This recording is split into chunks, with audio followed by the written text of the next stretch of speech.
नमस्कार, आप देख रहे हैं न्यूज़ पीआर। मैं हूं आदेश पुरी। आज 16 जून है और इस वीडियो में हम चर्चा करते हैं देश और बिहार से प्रकाशित होने वाले समाचार पत्रों की वैसी खबरों का जिनका सीधा संबंध आपके और हमारे जीवन से। चलिए शुरुआत करते हैं। सबसे पहली खबर हमने लिया है दैनिक जागरण के नेशनल एडिशन से, जिसमें दिया है कि साइबर ठगी के खिलाफ 18 राज्यों में धरपकड़।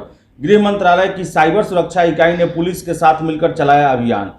बड़े गिरोहों का पर्दाफाश, 20 गिरफ्तार, 300 से ज्यादा फोन जब्त, 100 बैंक खाते किए गए सीज, 900 फोन, 1000 बैंक खातों, सैकड़ों यूपीआई और ई कॉमर्स आईडी की भी हो रही है जांच। तो आपको बता दें कि साइबर ठगी जो कि एक बहुत बड़ा एक ठगी का एक जो है नेटवर्क है, जो कि पूरे देश में पैर पसार चुका है और इससे लाखों करोड़ रुपए का जो है वो ठगी किया जाता है। इस पर गृह मंत्रालय ने कड़ा एक्शन लिया है और 18 राज्यों में धरपकड़ के लिए अभियान चलाया है। वही अगली खबर हमने दैनिक जागरण के नेशनल एडिशन से ही लिया है। इसमें दिया है कि ट्विटर का इंटरमीडिएटरी का दर्जा खत्म, महंगी पड़ी लीला हवाली। 5 जून को सरकार ने नियमों का पालन करने के लिए दी थी अंतिम चेतावनी। आपको बता दें कि सरकार की बार बार चेतावनी के बावजूद इंटरनेट मीडिया ने नए नियमों का पालन नहीं करने पर ट्विटर का जो मध्यस्थ का दर्जा खत्म हो गया है। सूत्रों का कहना है कि सरकार ने 5 जुलाई को आखिरी चेतावनी दी थी, लेकिन उसके बाद भी ट्विटर ने नियमों का पालन नहीं किया, तो स्पष्ट थी कि कार्रवाई होना था। यानी अब कंटेंट को लेकर किसी प्रकार की शिकायत मिलने पर ट्विटर के खिलाफ आपराधिक कार्रवाई की जा सकती है। वही अगली खबर भी दैनिक जागरण से, 150 रुपये में कोवैक्सीन की डोज लंबे समय तक संभव नहीं। लागत की भरपाई के लिए निजी बाजार में इसकी कीमत ऊंची कीमत जरूरी। भारत बायोटेक का कहना है राज्यों को 400 और निजी अस्पतालों को 1200 रुपये प्रति डोज की दर से टीका देती है कंपनी। तो लंबे समय तक 150 रुपये में टीका देना संभव नहीं है, ऐसा भारत बायोटेक के द्वारा कहा गया है। प्रधानमंत्री ने घोषणा की थी कि 150 रुपये में ही कोवैक्सीन का डोज लगेगा, जिस पर भारत बायोटेक ने अपनी प्रतिक्रिया दी है। वही अगली खबर भी दैनिक जागरण से, जेएनयू, डीयू सहित दर्जन भर विश्वविद्यालयों को मिलेंगे नए कुलपति। शिक्षा मंत्रालय ने खाली पदों को भरने की तेज की तैयारी। मौजूदा समय में 2 दर्जन केंद्रीय विश्वविद्यालय में खाली है कुलपति के पद, तो बहुत जल्द जो है 2 दर्जन जो भी केंद्रीय विश्वविद्यालय है उसमें नए कुलपति देखने को मिल सकते हैं। वही अगली खबर जो है हमने लिया है दैनिक जागरण से, इसमें दिया है कि बिजली सब्सिडी भी किसानों के खाते में देने की तैयारी। फसल खरीद के सीधे भुगतान के बाद केंद्र सरकार अब बिजली सब्सिडी भी किसानों के खाते में सीधे डालने की तैयारी में है। दरअसल राज्य सरकारों ने केंद्र सरकार से अतिरिक्त कर्ज लेने की मंजूरी मांगी, जिसके बदले केंद्र सरकार ने बिजली सुधारों की शर्त रख दी। केंद्र ने कहा कि अगर किसानों के खाते में बिजली सब्सिडी डाली जाती है तो राज्य अपने घरेलू सकल उत्पाद का 0.5% अतिरिक्त कर्ज ले सकेंगे। वही अगली खबर भी दैनिक जागरण से, गैर मुस्लिमों को नागरिकता देने पर 2 हफ्ते बाद सुनवाई। आपको बता दें कि केंद्र सरकार के हलफनामे का उत्तर देने के लिए याचिकाकर्ता के वकील सिब्बल ने मांगा समय। इंडियन यूनियन मुस्लिम लीग की याचिका पर होने वाली सुनवाई पर देश भर की नज़र 13 जिलों में रह रहे हैं अफगानिस्तान, बांग्लादेश और पाकिस्तान से आए गैर मुस्लिम शरणार्थी। वही अगली खबर भी दैनिक जागरण से, कोरोना के सभी वेरिएंट पर 2DG प्रभावी। अध्ययन में ऐसा कहा गया है कि रक्षा अनुसंधान एवं विकास संगठन यानी कि DRDO द्वारा कोरोना उपचार के लिए विकसित 2-डीऑक्सी डी ग्लूकोज, जिसे 2DG भी कहते हैं, सभी वेरिएंट के खिलाफ प्रभावी है। SARS-CoV-2 के गुणक को रोकने में भी यह बहुत कारगर है। यह निष्कर्ष एक अध्ययन के बाद सामने आया है। वही अगली खबर भी हमने लिया है दैनिक जागरण से, आतंकी फंडिंग के लिए धन जमा कर रहा है पाक संगठन। आपको बता दें कि कोरोना संकट में भारत की मदद के नाम पर जुटाया गया चंदा, विरोध भड़काने और आतंकी हमले हो सकता है इसका इस्तेमाल। तो ऐसी जो है खबरें निकल के आ रही है कि भारत के नाम पर मदद मांगी गई और उसका उपयोग जो है भारत में आतंकी फंडिंग के लिए किया जा सकता है। वही अगली खबर जो हमने लिया है दैनिक जागरण से ही, ब्रिटेन में नहीं हटेगा लॉकडाउन, 19 जुलाई तक रहेगी पाबंदियां। ब्रिटेन में कोरोना के बढ़ते मामलों के चलते लॉकडाउन की सभी पाबंदियों को 21 जून से खत्म करने की योजना 4 हफ्ते के लिए टल गई है। इन पाबंदियों को 19 जुलाई तक जारी रखने का फैसला लिया गया है। प्रधानमंत्री बोरिस जॉनसन ने यह ऐलान किया। कोरोना महामारी की 2 लहरों का सामना करने वाले इस यूरोपीय देश में दैनिक मामले फिर से बढ़ने लगे हैं। वही अगली खबर भी दैनिक जागरण से, चीन के गुआंगडोंग प्रांत में एक परमाणु प्लांट में रिसाव की आशंका।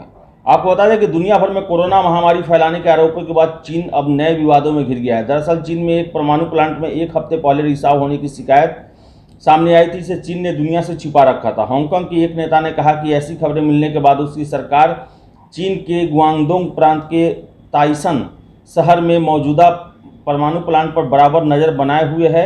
इस शहर की आबादी 10 लाख है। तो चीन जो है वो लगातार ऐसे गतिविधियां कर रहा है जिससे पूरी दुनिया के सामने समस्या पैदा हो रही है। और ये जो मामला है ये परमाणु संयंत्र में रिसाव से संबंधित है, जिसे चीन ने छुपाया है। वही अगली खबर हमने लिया है जनसत्ता से। मंगलवार को 63,000 कोरोना के नए मामले दर्ज किए गए हैं। देश में कोरोना विषाणु संक्रमण के मंगलवार रात 11 बजे तक 33 राज्यों और केंद्रशासित प्रदेशों में 63,788 मामले दर्ज किए गए। इस दौरान 2520 लोगों की संक्रमण की वजह से मौत भी हो गई। ये आंकड़े राज्यों और केंद्रशासित प्रदेशों के राज्य स्वास्थ्य विभाग की ओर से जारी किए गए। वही अगली खबर हमने लिया है जनसत्ता से। इटली के नाविकों के खिलाफ मामला सुप्रीम कोर्ट ने किया रद्द। आपको बता दें कि इटली सरकार से मिली 10 करोड़ रुपए मुआवजे की रकम को स्वीकार करते हुए सुप्रीम कोर्ट ने मंगलवार को इटली के 2 नाविकों पर चल रहे हत्या के मामले को समाप्त कर दिया है। इन नाविकों में मसीमिलियानो लटोरो और साल्वाटोर गिरोने पर केरल के समुद्र तट के पास 2 भारतीय मछुआरों की हत्या करने के लिए आपराधिक कार्रवाई चल रही थी। वही अगली खबर हमने लिया है प्रभात खबर से। इसमें दिया है कि आज से 256 जिलों में हॉल मार्किंग जरूरी। केंद्र सरकार ने मंगलवार को कहा कि सोने के गहनों पर अनिवार्य रूप से हॉल मार्किंग की व्यवस्था 16 जून से प्रभाव में आएगी। इसे चरणबद्ध तरीके से लागू किया जाएगा। शुरू में देश के 256 जिलों में इसे लागू किया जाएगा। वही अगली खबर हिंदुस्तान से हमने लिया है। इसमें दिया है कि दुकानें शाम 6 तो दफ्तर 5 बजे तक, कर्फ्यू रात को 8 बजे से सुबह 5 बजे तक आवाजाही पर रोक। तो अनलॉक 2 की प्रक्रिया 16 जून से 22 जून तक के लिए घोषित कर दिया गया है। और 20 लोग श्राद्ध और शादी समारोह में शामिल हो सकेंगे और 9 बजे सुबह से रात 9 बजे तक रेस्टोरेंट में होम डिलीवरी हो सकेंगी। तो ज़्यादा छूट नहीं मिला है, केवल जो दुकानें खुलने और दफ्तर को लेकर छूट मिला है। अभी भी बहुत सारी पाबंदियां लागू रहेंगी और 22 जून तक ये पाबंदी जो है अभी बरकरार रहेगा।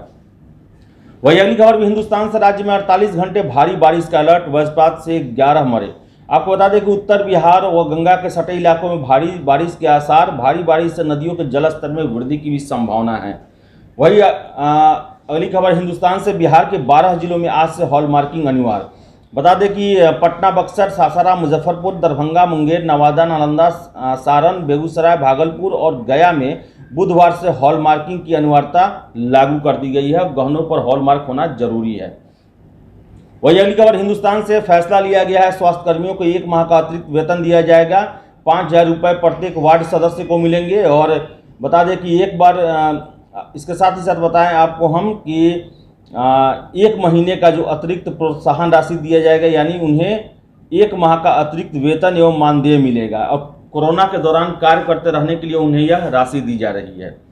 वही अगली खबर है हिंदुस्तान से ही। टीकाकरण महाअभियान आज से 7.22 यानी कि 7,22,000 लोगों को मिलेगा टीका।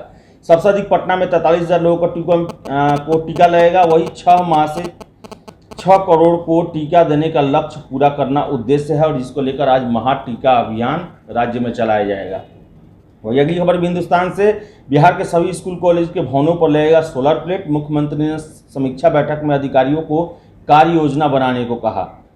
सीएम ने कहा कि अभियान के उद्देश्य और इसके फायदे के बारे में भी सबको बताएं। किसानों को मौसम के अनुकूल कृषि और जैविक खेती करने को लेकर प्रेरित करें। वही अगली खबर हमने लिया है हिंदुस्तान से। राज्य के 2739 कॉलेजों में स्कूलों में इसी सत्र से स्मार्ट क्लास चलेंगे। बिहार के 2739 सरकारी मिडिल स्कूल में इसी सत्र यानी कि 2021-22 में स्मार्ट क्लास आरंभ होंगे। इसको लेकर प्रति स्कूल 2,40,000 रुपये खर्च किए जाएंगे। वही अगली खबर भी हिंदुस्तान से। इंटर दाखिला से संबंधित है। ये 19 से 28 तक ऑनलाइन आवेदन होगा। सीबीएसई और आईसीएसई छात्रों के आवेदन के बाद जारी होगी सूची। बिहार बोर्ड ने सरकारी, गैर सरकारी और उच्च माध्यमिक विद्यालय, इंटर कॉलेज, गैर सरकारी डिग्री कॉलेज और अंगीभूत डिग्री कॉलेज में इंटर दाखिला के लिए आवेदन की तिथि जारी कर दी है।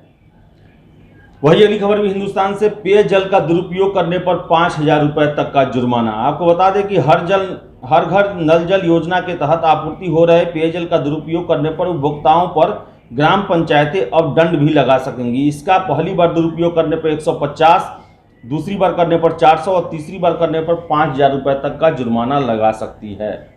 वही अगली खबर भी हिंदुस्तान से, दरोगा सार्जेंट का रिजल्ट एक सप्ताह में, बिहार पुलिस 2446 पदों पर होनी है बहाली। 2019 में ही जारी हुई थी नियुक्ति प्रक्रिया, तो एक हफ्ते में जो है वो दरोगा का रिजल्ट घोषित हो सकता है बिहार में। वही अगली खबर हमने लिया है प्रभात खबर से। इसमें दिया है कि केंद्रीय मंत्रिमंडल का विस्तार अगले सप्ताह, बिहार से बनेंगे 3 नए मंत्री, भाजपा से 1 और जदयू से 2 लोगों की मंत्री बनने की संभावना है। भाजपा से 2 नाम और जदयू से 4 नामों पर चल रही है चर्चा। वही अगली खबर प्रभात खबर से ही, पीपा पुल बंद, गांधी सेतु पर बढ़ेगा दबाव, गंगा का जलस्तर बढ़ने पर लिया गया फैसला और पीपा पुल को बंद कर दिया गया है और इससे जो है पटना के गांधी सेतु पर दबाव बढ़ने की संभावनाएं जो है वो ज़्यादा है। वही अगली खबर भी प्रभात खबर से हमने लिया है। इसमें दिया है कि इस माह के अंत तक आएगा 65वीं बीपीएससी मेन का परीक्षा। आपको बता दें कि जून के अंत तक 65वीं मेन का रिजल्ट आ जाएगा। इसमें रिक्तियों की संख्या 550 है और लगभग 1,500 अभ्यर्थियों को साक्षात्कार के लिए बुलाया जाएगा। तो ये थी आज देश और बिहार से प्रकाशित होने वाले समाचार पत्रों की वैसी खबरें जिनका सीधा संबंध आपके और हमारे जीवन से है।